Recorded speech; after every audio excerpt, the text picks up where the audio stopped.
बिस्मिल्लाहिर्रहमानिर्रहीम। अस्सलामुअलैकुम। क्या हाल चाल हैं आप सबके। कभी कभी कोई कोई दिन ऐसा होता है हम हाउसवाइफ्स की ज़िंदगी में कि वो ना हमें बहुत हेक्टिक लग रहा होता है और लगता है कि बस काम ख़त्म होने का नाम ही नहीं लेता। आज ना मैं आपके साथ ना तो सिर्फ अपनी रूटीन शेयर करूंगी बल्कि साथ ही कुछ ऐसी टिप्स शेयर करूंगी कि कभी ऐसा आपको लगे कि आपका घर बहुत ज़्यादा बिखरा हुआ है या आप उसे कैसे मैनेज कर सकती हैं। तो आप ना बस इन छोटी छोटी मोटी मोटी टिप्स को अपने जहन में रखिएगा। यूजुअली क्या होता है कि बच्चों को स्कूल भेजने के बाद जो है ना वो मैं सोती नहीं हूँ, लेकिन पता नहीं आज क्या हुआ कि मेरे सर में इतनी शदीद तकलीफ़ थी कि मैं बस सो गई। और घर के हालात तो आपके सामने हैं, मैंने स्टार्टिंग में ही वीडियो के ना आपको दिखा दिया है कि मेरा घर कितना बिखरा हुआ था। सोने के बाद जब मैं उठी तो घर के हालात ना कुछ ऐसे थे। सबसे पहली और नंबर वन टिप जो मैं आपके साथ शेयर करना चाहती हूँ ना, वो ये कि आपका घर चाहे कितना ही बिखरा हुआ क्यों ना हो, आपने हमेशा अपने दिन की शुरुआत जो है वो नाश्ते से ही करनी है। अक्सर औक़ात मैंने होम मेकर्स को देखा है कि वो अपने घर के कामों को लेकर इतनी ज़्यादा डेस्परेट होती हैं या सीरियस होती हैं कि वो अपने आप का ख़्याल रखना ही भूल जाती हैं। जबकि मेरी ये बहुत पुरानी आदत है जो कि मैंने अपनी मदर इन लॉ से सीखी है। जो सच बात है, शादी से पहले तो मैं नाश्ता करती ही नहीं थी। उसके बाद रफ्ता रफ्ता शादी के बाद मैंने बहुत सी चीज़ें सीखी हैं। वो ये सीखा कि मेरी मदर इन लॉ कभी भी जो है वो अपने दिन की शुरुआत नाश्ते के बिना करती ही नहीं थी, और वो तो मुझसे भी पहले उठती थी फजर में, और उन्हें जाना होता था स्कूल में, वो टीचिंग करती हैं। तो now she is a principal अल्हम्दुलिल्लाह, लेकिन वो अपने दिन की शुरुआत हमेशा नाश्ते से करती थी और उन्हीं से मैंने सीखा। और मेरी ये आदत है कि अब ना मैं सुबह नाश्ते में उबला हुआ अंडा लाज़मी लेती हूँ, क्योंकि हम औरतें ना वक्त के साथ साथ इस चीज़ को ना रियलाइज़ नहीं करती कि हम अगर अपनी डाइट का प्रॉपर ख़्याल ना रखें ना तो हम ना वक्त से पहले बूढ़े लगने लगते हैं। तो उबला हुआ अंडा अंडा आप चाहे किस भी फॉर्म में खाएं, आपने लाज़मी खाना है, ताकि दिन भर आपके जिस्म में तवानाई रहे, एनर्जी रहेगी, तभी तो आप काम कर सकेंगी। सो मैंने ना यहाँ पे अपने हस्बैंड का और अपना नाश्ता एक साथ बनाया था। मेरे हस्बैंड ने भी आज थोड़ा-सा लेट जाना था क्योंकि उनकी भी तबीयत जो है वो ठीक नहीं थी। तो इसलिए फिर मैंने ना उठ के सबसे पहले अपने और अपने हस्बैंड का नाश्ता बनाया। नाश्ते में मैं हमेशा एक उबला हुआ अंडा लेती हूँ और उसके साथ मेरा एक स्लाइस होता है व्हाइट ब्रेड का, जिसमें मैं बटर लगा के उसको अच्छे से सेंक लेती हूँ। चाय मैं कभी भी नहीं छोड़ती, क्योंकि चाय के बिना मैं नाश्ते का चाय के बिना जो है ना वो मैं अपने दिन के स्टार्ट का तसव्वुर कर ही नहीं सकती। मतलब चाहे मुझे इतनी इम्पॉर्टेंट है मेरे लिए कि मुझे लगता है बंदा बस कुछ ना खाए पिए लेकिन चाय तो लाज़मी पिए। लेकिन वही वाली बात है कि आपने अपना ख़्याल जो है वो प्रॉपर तरीके से रखना होता है। आज पता नहीं मेरे साथ क्या हुआ कि मैं जो हूँ ना बच्चों को स्कूल भेजने के बाद सो गई। मेरे सर में शदीद तकलीफ़ थी, लेकिन अल्हम्दुलिल्लाह जब मैं उठी तो मेरी तबीयत काफ़ी बेहतर थी।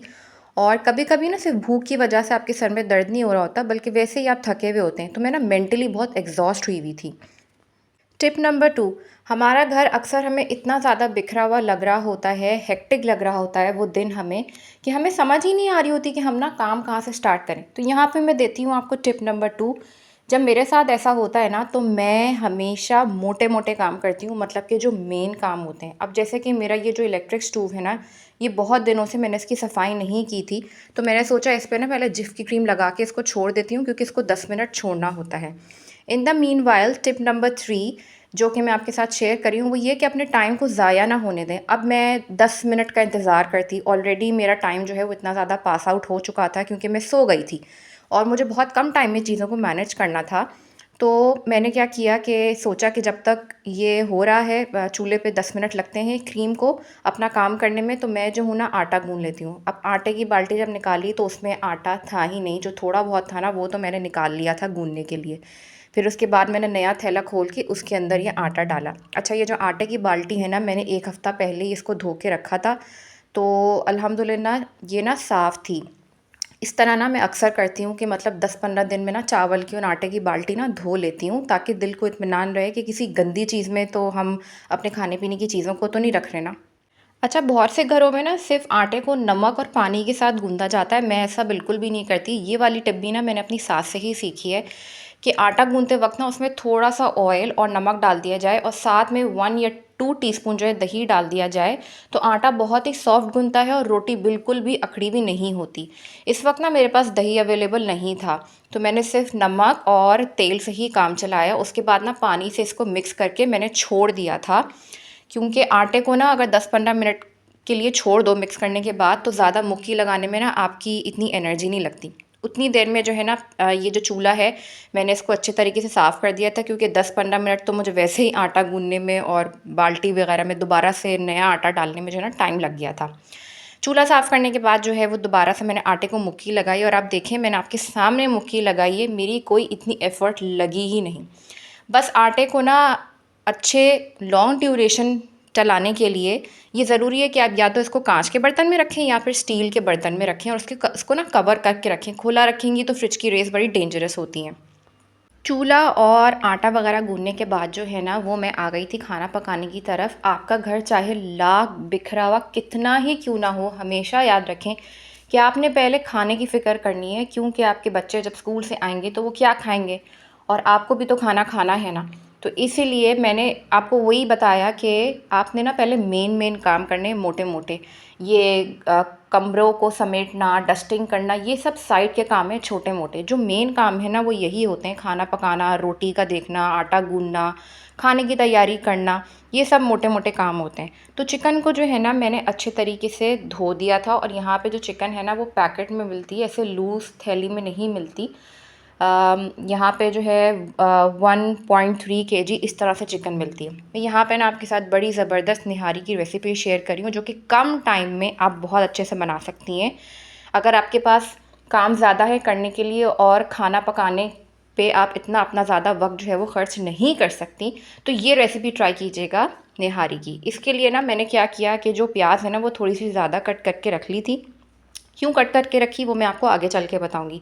इसमें मैंने डाला थोड़ा सा दही और शान का निहारी का मसाला। अच्छा, मैं किसी भी इंग्रेडिएंट की जो क्वांटिटी है ना वो आपको फिक्स नहीं बताऊंगी, क्योंकि आपके घर के जितने अफराद हैं आप उस हिसाब से ही पकाएंगी, तो आप कम या ज़्यादा कर लीजिएगा। लहसुन अदरक का पेस्ट मैंने इसमें डाला तकरीबन 1 टीस्पून डाला था, और इससे थोड़ा सा ज़्यादा ले लें।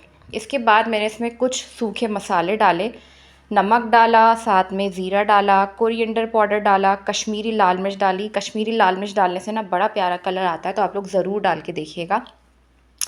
अपने घर में ना इसको ज़रूर लेके देखें, रख के देखें, और खाने में ना इस्तेमाल ज़रूर करें।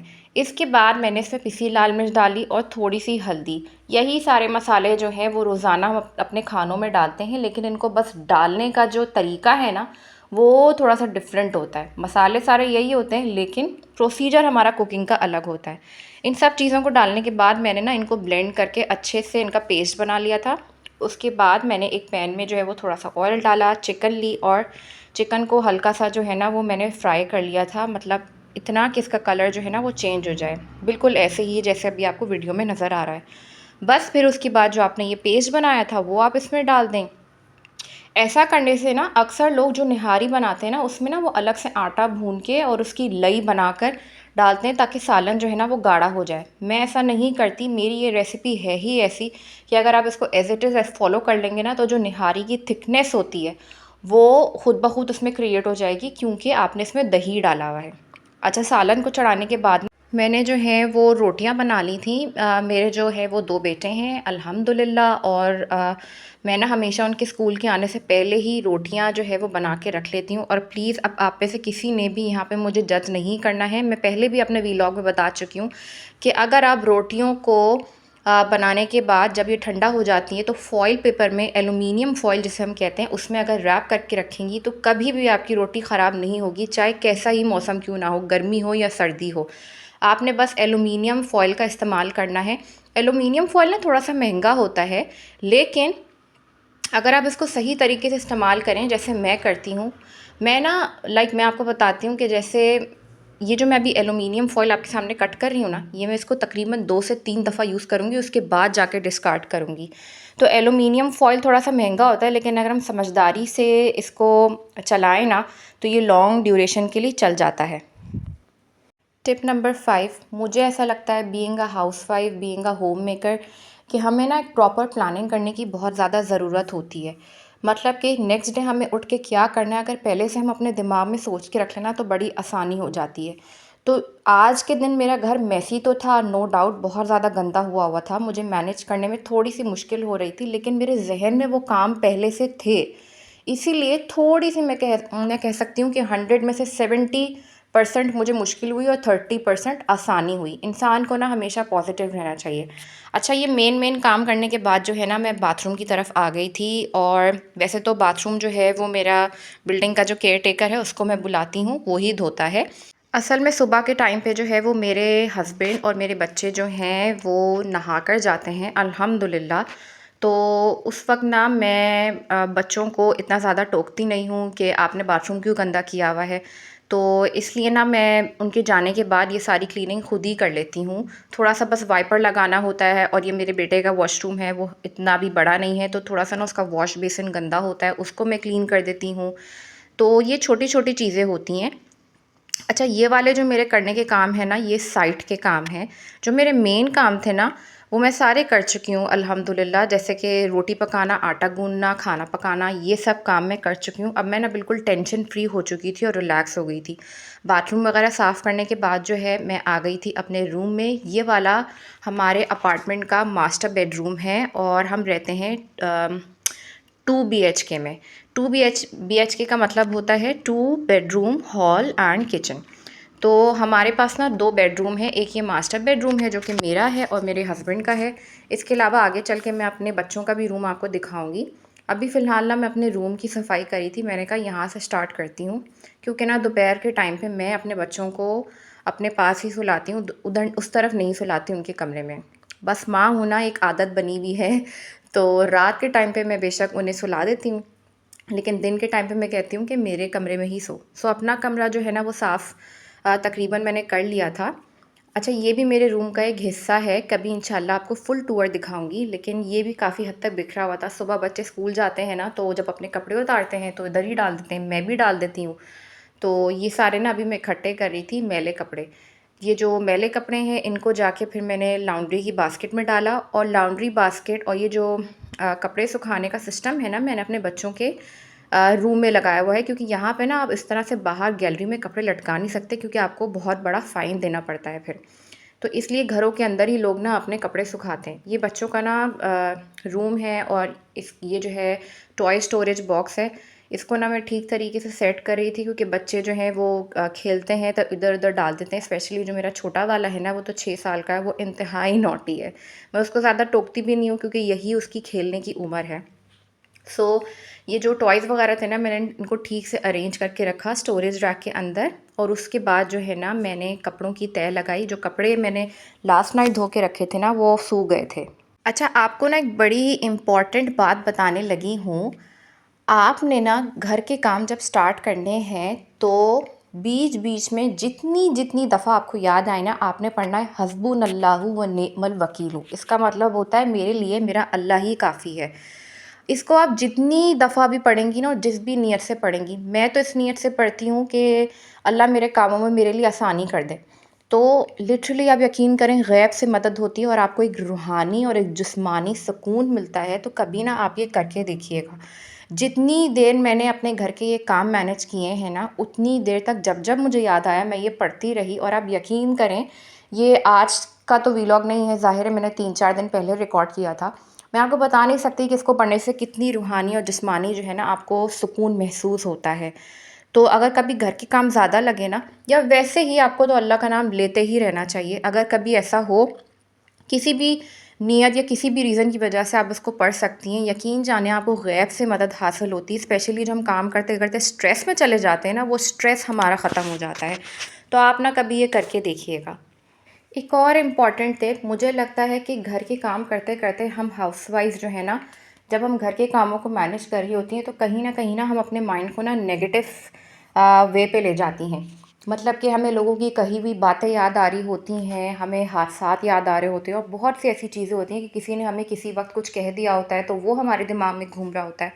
इसकी वजह से ना काम करने में बड़ी डिस्टर्बेंस होती है, और एक वक्त आता है कि हम बस कहते हैं बस बहुत हो गई, और हम ना फिर अपना गुस्सा, फ्रस्ट्रेशन अपने बच्चे पे निकालते हैं। तो इस पे मैं आपको ये कहना चाहती हूँ कि देखें, आप जब घर के काम कर रही होती हैं, तो आपने अपने जहन का, ख़ास तौर से अपने जहन का बहुत ख्याल रखना है। जिस लम्हे आपको लगे कि अगर आप फॉर एग्ज़ाम्पल किसी की बात सोच रही हैं, किसी ने आपको कोई बात कह दी थी, एकदम से वो आपको जहन में आती है, तो आप उसको झटक दें। अब झटकने के भी बहुत सारे तरीके हैं। आप क्या नाम है, अल्लाह का नाम ले सकती हैं, दुरूद शरीफ पढ़ सकती हैं। ये एक छोटी सी मिसाल दे रही हूँ। अच्छा, मैं जो हूँ ना लाउंज और अपना और अपने बच्चों का कमरा साफ़ करने के बाद किचन में आ गई थी। मैंने स्लैब के काउंटर्स पे जो है वो अच्छे से स्प्रे किया, और ये जो स्प्रे, वैसे तो क्लिप गुजर गई, लेकिन डेटॉल का स्प्रे मैं बना के रखती हूँ, मैं बाज़ार से महंगे महंगे नहीं ख़रीदती। और उसके बाद जो है ना वो बर्तन वगैरह मैंने धो लिए थे। बर्तन का तो मेरा ये है कि मैं हाथ के हाथ धो के रखती हूँ, लेकिन वही वाली बात है कि आज ना बस मैं लेट सो के उठी, तो क्या नाम है, बर्तन वगैरह भी ऐसे ही सिंक में पड़े रहे नाश्ते के। खैर बहरहाल अल्हम्दुलिल्लाह बर्तन वगैरह भी धुल गए थे, और घर का जो है वो तकरीबन सारा ही काम ख़त्म हो गया था। मेरी ये कोशिश होती है कि बच्चों के आने से पहले ना, स्कूल से आने से पहले, मैं ना अपने घर का पूरा काम ख़त्म करके रख लूँ, ताकि जब वो स्कूल से आएँ तो मैं उन्हें प्रॉपर अटेंशन दे सकूँ। क्योंकि देखिए, होम मेकर या फिर हाउसवाइफ़ होने का मतलब सिर्फ़ ये नहीं है कि आप जो है वो अपने घर को देखें और घर की सफाई-सुथराई का, खाने पकाने का ख़्याल रखें, बल्कि आपने अपने बच्चों को, अपने हस्बैंड को प्रॉपर टाइम देना होता है। बहुत सी ज़िम्मेदारियाँ आपके कंधों पर होती हैं, सिर्फ़ सफाई या फिर खाना पकाना नहीं होता। उसके बाद जो है ना, ये स्प्रे मॉप ने मेरी बड़ी ज़िंदगी आसान की हुई है। मैं ना लाज़मी ये करती हूँ, जहाँ-जहाँ मुझे लगती है ना गंदगी, तो मैं वहाँ ना लाज़मी इसको करती हूँ। तो बस घर का सारा काम जो है वो ख़त्म हो चुका था। मैंने जो है थोड़ी-सी मॉपिंग की, किचन की तो मैं रोज़ाना ही करती हूँ, क्योंकि यहाँ पे खाना भी पकता है और हाइजीन का ख़्याल रखना बहुत ज़्यादा ज़रूरी है। अगर वीडियो अच्छे लगे तो चैनल को सब्सक्राइब ज़रूर कीजिएगा। इंशाल्लाह मुलाकात होती है। टेक केयर, अल्लाह हाफ़िज़।